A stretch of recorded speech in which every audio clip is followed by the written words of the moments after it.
Well, we have to talk about something that had a lot of media silence here during the NBA playoffs. Thabo Sefolosha, broken leg, an incident with the NYPD, a month or two back. Pero Antic was there as well. Chris Copeland was involved with the scene as well. The most, I guess, interesting thing about it is the lack of discussion about it. Alex, why is the media being really quiet right now? The media's being really quiet about it because, first of all, I don't want to be rude, but it's the Atlanta Hawks. Yeah. I feel like if it's Sefolosha, who's not a superstar, he's not a player that's very well known. If it were to be, let's say, like a LeBron, or a Steph Curry, there would definitely be a lot more outrage. But it's still the fact remains, we have an important cog in that whole Atlanta Hawks team. That's gone, and it's not an injury. It's not missing him right now. Clearly, with Harold hurt, he would have been their best backup wing defender. Clearly, he was their best wing defender, all season, and now you have that piece missing, and you're just like, okay, so why is he out? He's out because the police beat him up. Like this is we've never ever seen, I think, in all of sports, we've never seen it, any context like that, and then for the media to be jumping on, the Michael Browns, the stuff in Baltimore and everything like that, and you're just like, I'm wondering if it's a consequence of, I guess it's at this point the oversaturation per se of police brutality, towards minorities that right now that we're seeing. Because look, there's the situation about yesterday about the cop that got in Cleveland. About that cop, being, he's not guilty, and he stood up on the hood of the car and shot two people 50-some times, and that doesn't make sense. That there's not more rights, that there's not more outrage. So if there's not going to be outrage for this, how do we expect any for Sefolosha? It's like you said, there's like an apathy. It's like people they're sick of discussing it in a way, which is sad. But I feel like this is when that definitely should be, it should be talked about more. I mean, yeah, he didn't do anything, but you've impaired him, and his livelihood is gone now for the next foreseeable future. I think it's possible that the NBA had some part in wanting to, because we saw what happened with the NFL last year, right? A lot of negative press, and it's continuing. And the NBA, and it's a business, right? The marketing. Do you think they're trying to downplay things like this purposely and putting that message into the media? I think the NBA has learned from the Sterling fiasco, and I think they don't want to be in the spotlight for negative reasons every spring during the playoffs, because especially this year where we've had the best playoffs, well, except for these conference finals, but we've had the best playoffs in a long time, I find. Do you want that whole spotlight removed because, well, one of our guys has been clubbed by police officers? Well, it's kind of a conflict of interest, though, no? Because your players aren't getting the limelight they deserve, or the limelight may not be the wrong word, but the attention in media for the benefit of the team and the sport, right? No, exactly. It shines, even though, in this case the NBA was the victim, but it's still something that, now you gotta confront, and there's gonna be a lot of, social outrage, there's gonna be confrontation, because, there's still a lot of people out there who think the police are doing a fine job with, with how they address this, because we still don't sort of know what happened that night, right? It's still pretty murky, but it's still pretty obvious that why is Sefolosha out 4 to 6 months or whatnot, and Pero Antic came out clean as a whistle from that whole night. And especially because Antic's like twice the size, right? Yeah. Well, there's that, but I mean, it's not like Sefolosha's short either. He's still 6'8". He's long wingspan. He's not a short guy either. So you can't say that, oh well, he was my size, so I took him down. No, this is a guy who's also pretty big. So you got to start thinking, like, what are they hiding? Is there more under that rabbit hole? And I'll always remember when the Sterling thing happened last year, when Mark Cuban was like, let's not go that route with Sterling, because they were afraid that what would we open up? Yeah, and that's exactly what happened, and it happened with who? The Atlanta Hawks owner, ironically. So this is what happens. What if in the police report there's stuff that might come out that Adam Silver might not want to be leaked in the public? Well, that's my whole point, right? Is it like justice? Is it not being served because of preservation of interest? Yeah, preservation of interest, and of personal interest, and everything like that. Of course, there's a lot of that. But truthfully, I just feel like at some point justice is going to have to be served. And it might be something that might be looked at probably more in the summer where, after the season everything is done and then it'll be, sort of swept under the rug type thing.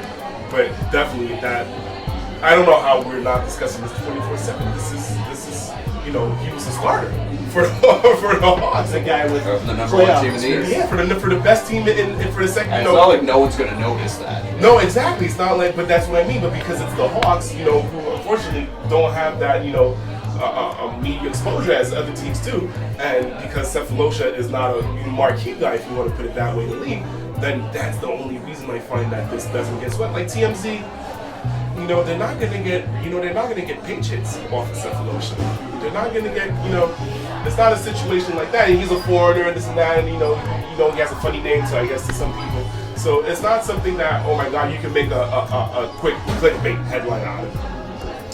Part of the issue too is that it was 4 a.m. on a day where they had a game the next day, so there's the morality in it. Well, the Chris Copeland stabbing happened there too. Exactly. So that kind of led into it. Phil, one of the most interesting things here is that there's a precedent being set with the NBA Players Association being involved in a lawsuit with the NYPD. I mean, what does this say going forward? I mean, this says that the NBA and the NBAPA are two very different entities.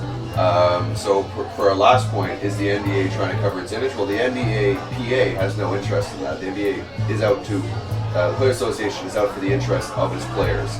And safety is one of the major interests in any business of a human relations group or whatever that takes care of your staff. But at the same point, like, this is going to set a huge precedence because it's a big name guy.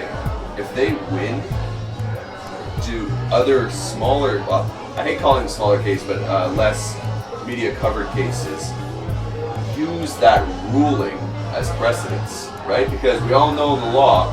As soon as something gets passed once, it's being thrown in as an argument for every other defense case. So this could be a big thing and bigger than we think. Like, even if it doesn't get this big light, which I think should, to further this and pressure people to make a just ruling. If that just ruling happens, it can really be a large step going forward towards other people being taken advantage of by the police system.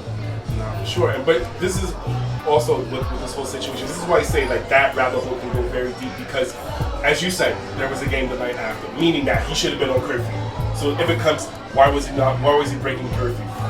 Then what happened to Chris Copeland? We still don't know exactly what happened in that situation. So there's a lot of things that, I mean, we know a bit, but it's not, totally out there. So there's a lot of things like, do you want that whole investigation, do you want that whole media hoopla going on while Steph Curry, while he's doing Chef Curry with the pot? Do you want that? For the NBA, you don't. For the Players Association, you do.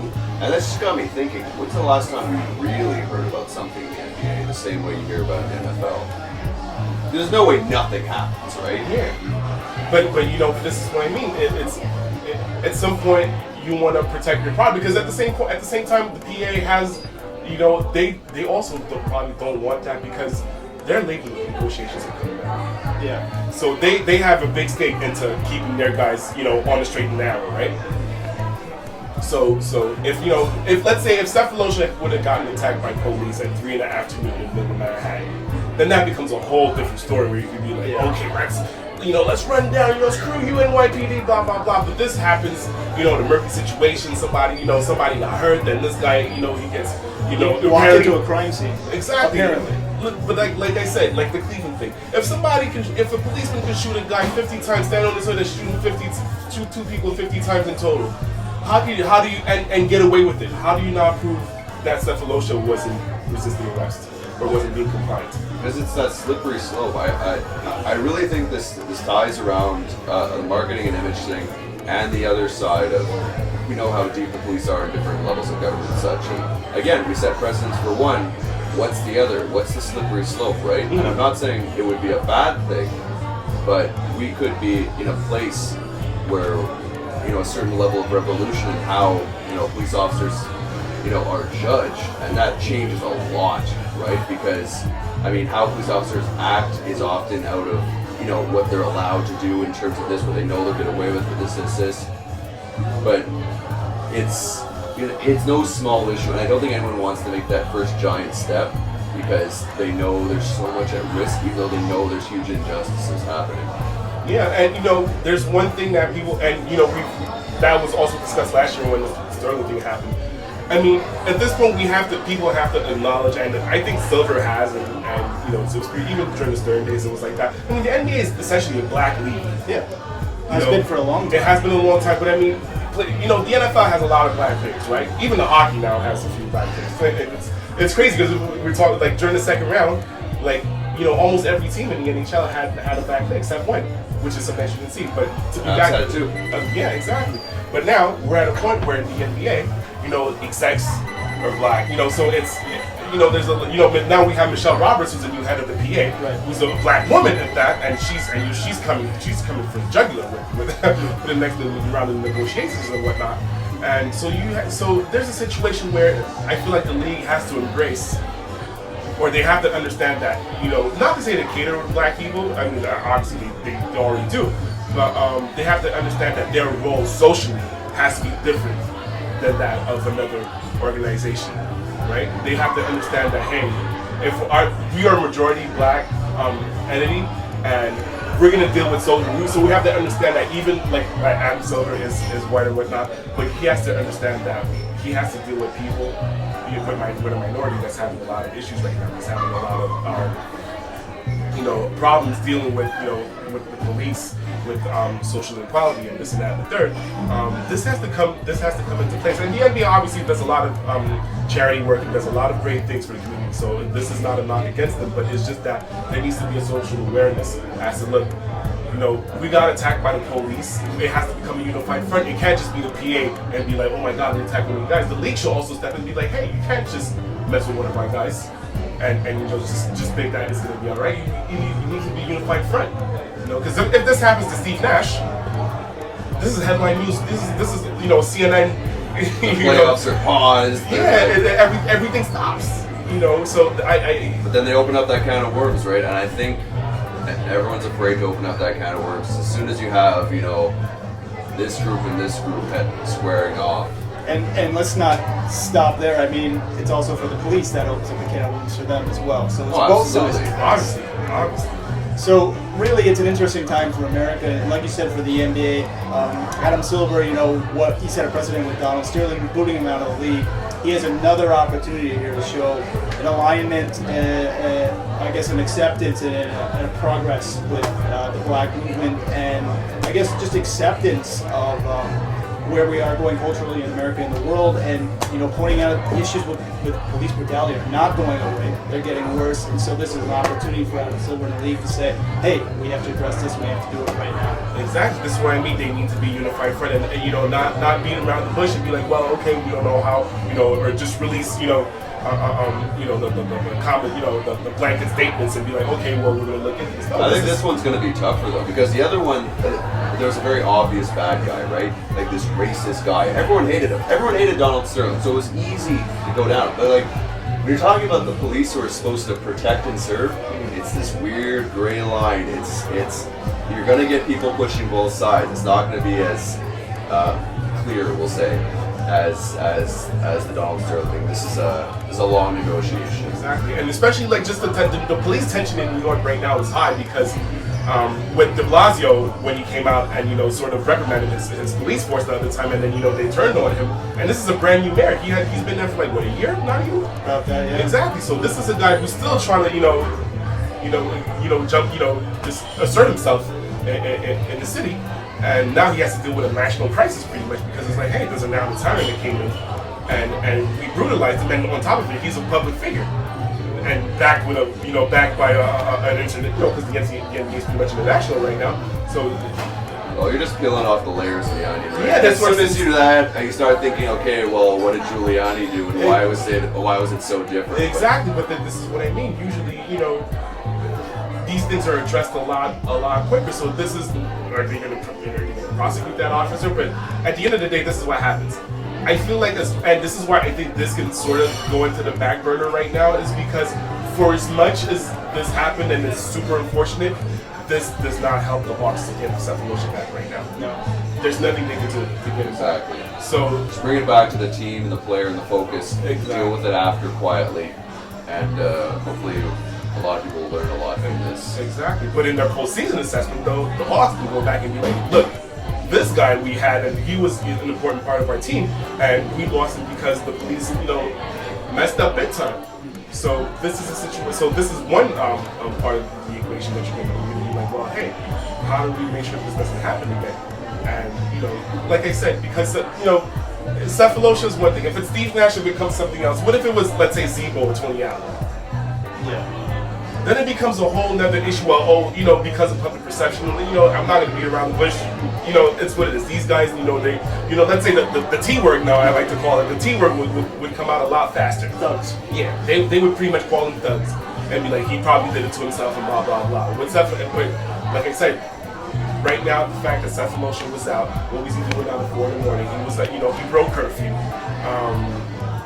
And this and that. And another situation happened. I'm pretty sure Sefolosha has nothing to, well, at least we don't know for yet, but from what seems to have happened, it seems like Sefolosha didn't do anything wrong per se, and his teammate is obviously there to back it up, Pero Antic. But how do we deal with this in the future? How do we, yeah, there's a lot of, like you said, a lot of layers to peel, a lot of layers to peel out. This is what society needs on many levels: transparency, communication. It's a long story. Is there a program that the league can set, you think, to make sure that? Well, it's that's so many layers, right? Like the NBA is not the only one involved. It's a government-based system. There needs to be some transparency. What happened there, and what was he doing? To your point, but there's a lot. Like it just there's too much muddy water right now. Things need to get clear. But this is going to become, it's going to become an example for coaches now in the league to say like, look guys, this is exactly why we tell you guys not to break curfew, because this is the type of BS that happens, that can happen. But at the same time, you should never pay for a broken curfew with a broken leg.